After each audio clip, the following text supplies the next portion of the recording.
नमस्कार, आप देख रहे हैं फोर्थ पॉइंट न्यूज और मैं हूं आपके साथ आयुषी गौड़। भारतीय राजनीति के केंद्र यानी देश की राजधानी दिल्ली के सत्ता के गलियारों में इस वक्त एक ऐसी खामोशी है जो किसी बड़े सियासी तूफान के आने से पहले होती है।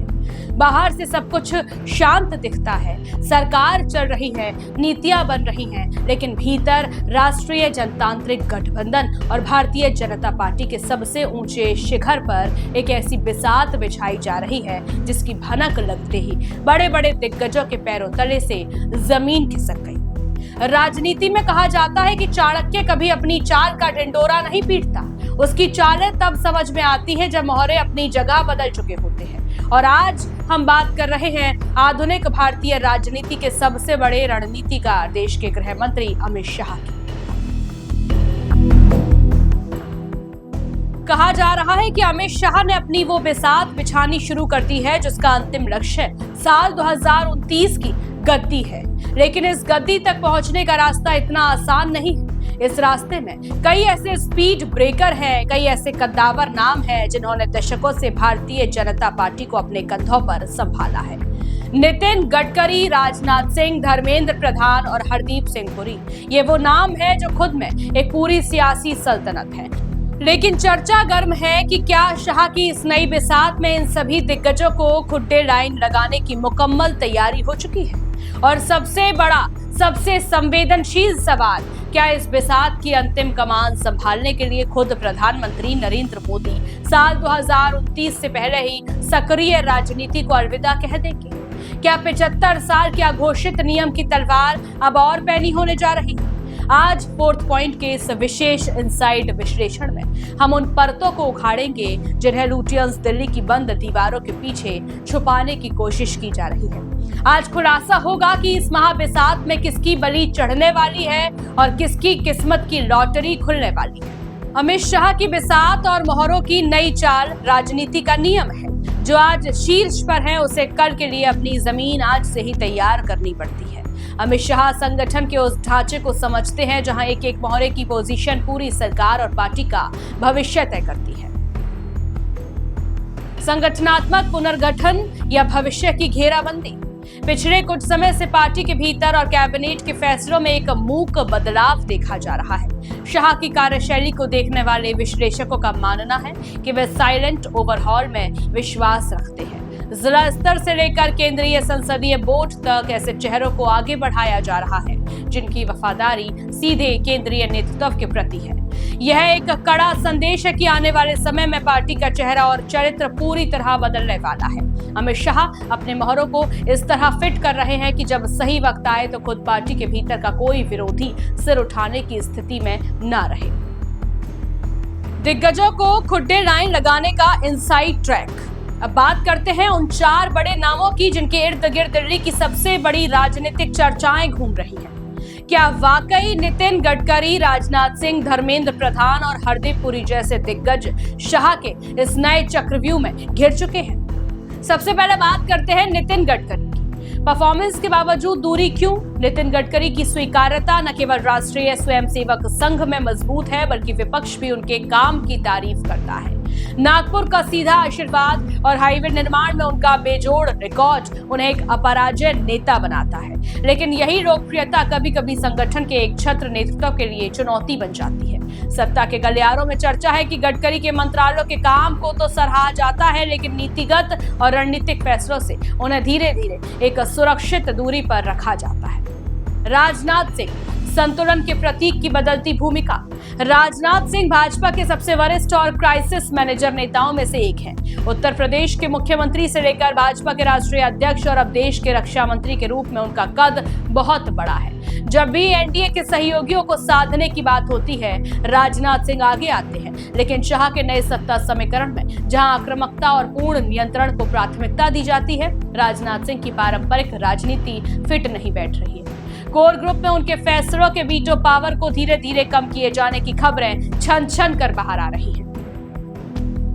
तीसरे, धर्मेंद्र प्रधान और हरदीप सिंह पुरी, टेक्नोक्रेट्स और रणनीतिकारों का नया संकट। धर्मेंद्र प्रधान, जिन्होंने ओडिशा में भाजपा की ऐतिहासिक जीत में बड़ी भूमिका निभाई, और हरदीप सिंह पुरी, जो अपने प्रशासनिक कौशल और वैश्विक कूटनीति के लिए जाने जाते हैं। ये दोनों ही नेता मोदी शाह युग की खोज माने जाते हैं। लेकिन जैसे जैसे मिशन 2029 की रूपरेखा तैयार हो रही है, इन नेताओं की भूमिकाओं को भी रीडिफाइन किया जा रहा है। कयास लगाए जा रहे हैं कि संगठन में नए चेहरों को जगह देने के लिए इन दिग्गजों के पर कतरे जा सकते हैं, या इन्हें ऐसी भूमिकाओं में भेजा जा सकता है जहां से वे केंद्रीय सत्ता के शीर्ष दावेदारों को चुनौती न दे सके। क्या 2029 से पहले मोदी लेंगे संन्यास? द 75 ईयर रूल, ये इस दशक का सबसे बड़ा और सबसे विस्फोटक सवाल है। क्या प्रधानमंत्री नरेंद्र मोदी साल 2029 के आम चुनाव से पहले खुद को सक्रिय राजनीति से अलग कर लेंगे? इस सवाल के पीछे भाजपा का वह खुद का बनाया हुआ नियम है, जिसने लालकृष्ण आडवाणी और मुरली मनोहर जोशी जैसे संस्थापकों को मार्गदर्शक मंडल का रास्ता दिखाया था, यानी 75 साल की उम्र का नियम। भाजपा का अघोषित आयु मानदंड 75 वर्ष की आयु में सक्रिय प्रशासनिक पदों में निवृत्ति। लालकृष्ण आडवाणी मार्गदर्शक मंडल, मुरली मनोहर जोशी मार्गदर्शक मंडल। आगामी यक्ष प्रश्न, क्या 2029 से पूर्व यह नियम शीर्ष नेतृत्व पर भी उसी कड़ाई से लागू होगा? प्रधानमंत्री नरेंद्र मोदी का जन्म सितंबर 1950 में हुआ था।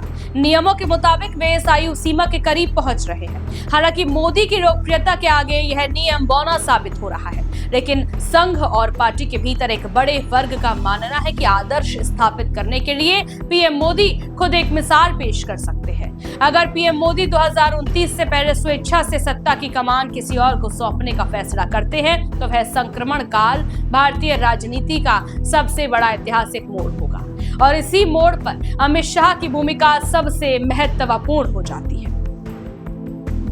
No senior in core group, Shah का नया आयु फॉर्मूला। सत्ता के गलियारों से आ रही सबसे चौंकाने वाली खबर यह है कि अमित शाह संगठन और सरकार के कोर ग्रुप यानी केंद्रीय निर्णय लेने वाली समिति के लिए एक नया एज कैप यानी आयु सीमा फॉर्मूला तैयार कर रहे हैं। Inside source report, Amit Shah की नई रणनीति के तहत कोर ग्रुप या संसदीय बोर्ड में किसी भी ऐसे नेता को शामिल नहीं किया जाएगा जो उम्र में उनसे वरिष्ठ या बड़ा। इस रणनीति के पीछे का गणित क्या है? अमित शाह का जन्म 1964 में हुआ था। अगर वे अपने से बड़ी उम्र के नेताओं को कोर ग्रुप से बाहर रखते हैं, तो इसका सीधा मतलब है कि 60 और 70 के दशक के जन्म वाले नेताओं की एक पूरी नई फौज सामने आएगी। इसके दो सीधे राजनीतिक फायदे हैं। पहला, पूर्ण कमान। अपने से कम उम्र या अपने समकालीन नेताओं के बीच अमित शाह का अधिकार निर्विवाद होगा। वरिष्ठता के आधार पर कोई भी उनके फैसलों को चुनौती नहीं दे पाएगा। दूसरा, नई पीढ़ी का निर्माण। वे एक ऐसी युवा भाजपा का निर्माण करना चाहते हैं जो अगले 15 से 20 सालों तक उनके नेतृत्व में काम करे, जिससे पार्टी के भीतर किसी भी प्रकार के आंतरिक सत्ता संघर्ष की गुंजाइश ही खत्म हो जाए। मिशन 2029, प्रधानमंत्री पद का रास्ता साफ। आइए बिना किसी लाग लपेट के सीधे मुद्दे पर आते हैं। क्या अमित शाह अपने प्रधानमंत्री बनने के रास्ते को पूरी तरह निष्कंटक बना रहे? जवाब है हाँ। राजनीति में कोई भी कदम बिना लक्ष्य के नहीं उठाया जाता। अमित शाह ने खुद को एक कुशल गृह मंत्री और संगठनकर्ता के रूप में साबित किया है। धारा 370 का खात्मा, राम मंदिर निर्माण के बाद की कानूनी व्यवस्था और नए आपराधिक कानून, भारतीय न्याय संहिता का लागू होना, ये सब शाह के खाते की वो उपलब्धियां हैं जो उन्हें देश के दक्षिणपंथी कोर वोटर के बीच लौह पुरुष की छवि देती है। प्रधानमंत्री पद के लिए उनके सामने केवल दो ही बड़ी चुनौतियां मानी जाती हैं। पहली, आंतरिक चुनौती। पार्टी के भीतर के वे पुराने और वरिष्ठ नेता जो वरिष्ठता के क्रम में खुद को दावेदार मान सकते हैं। बाहरी चुनौती, सहयोगियों के साथ सामंजस्य। अपनी इस नई बिसात से शाह आंतरिक चुनौती को पूरी तरह समाप्त कर रहे हैं। जब मोहरे ही उनके मन मुताबिक बैठेंगे, तो वजीर की चाल को रोकने वाला कोई नहीं होगा। कौन बनेगा बलि का बकरा और किसकी खुलेगी लॉटरी? फोर्थ पॉइंट न्यूज पर अब हम उस पन्ने को खोलने जा रहे हैं जिसका सबको बेसब्री से इंतजार है। इस पूरी बिसात में कुछ नेताओं की राजनीति बलि तय मानी जा रही है, तो वहीं कुछ ऐसे नाम हैं जिनकी अचानक लॉटरी खुलने वाली है। बलि के बकरे, हाशिए पर जाने वाले संभावित चेहरे, पुराने शत्रप और बुजुर्ग नेता, वे सभी नेता जो 70 पार कर चुके हैं और अभी भी महत्वपूर्ण मंत्रालयों या राज्यों के शीर्ष पदों पर बैठे हैं, उन्हें गवर्नर हाउस या मार्गदर्शक मंडल का टिकट थमाया जा सकता है। स्वतंत्र आवाजें, पार्टी के भीतर वे नेता जो केंद्रीय कमान के फैसलों पर अपनी स्वतंत्र राय रखने का साहस करते हैं, उन्हें धीरे धीरे लूप से बाहर कर दिया जाएगा। किसकी खुलेगी लॉटरी?